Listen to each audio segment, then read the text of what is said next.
Шимбә көн үтеп, атнаның беренче көне таңында Магдалалы Мәрьям белән икенче Мәрьям кабер мәгарәне карарга бардылар. Кинәт бик каты җир тетрәде, чөнки Раббы фәрештәсе күктән төште. Кабер янына килеп, ташын аударып ташлады һәм шул таш өстенә утырды. Аның килүе яшендәй, ә киемнәре кар кебек ак иде.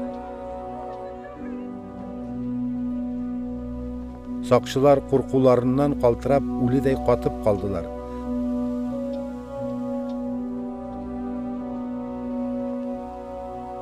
Фәрештә исә хатыннарга болай диде: "Курыкмагыз.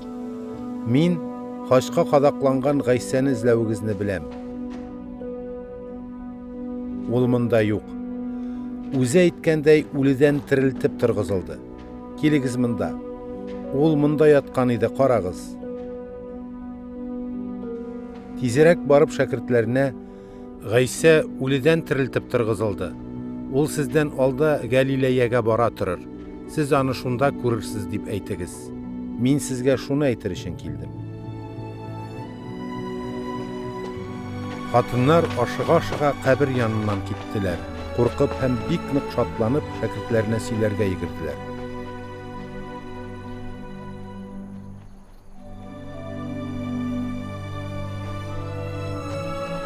Кинәт алар алдына Гайсә үзе килеп чыкты. "Иминлек сезгә", диде ул.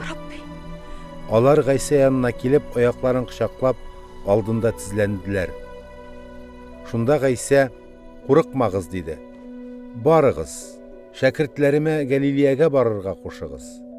Алар мине шунда күрерләр."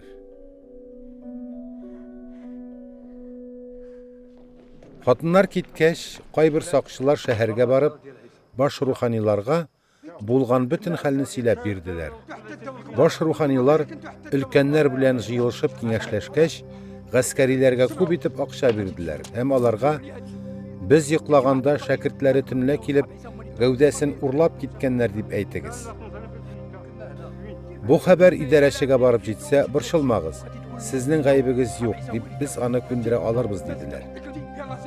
Сакчылар акчаларны алып, ничек кушылган булса, шулай эшләделәр. Бу хәбәр яһүдиләр арасында хәзерге көнгә кадәр киң тарала.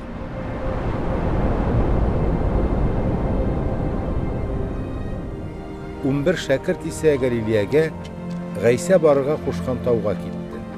Аны күреп, алар каршында тез чүктеләр. Әмма кайберләре шикләнделәр.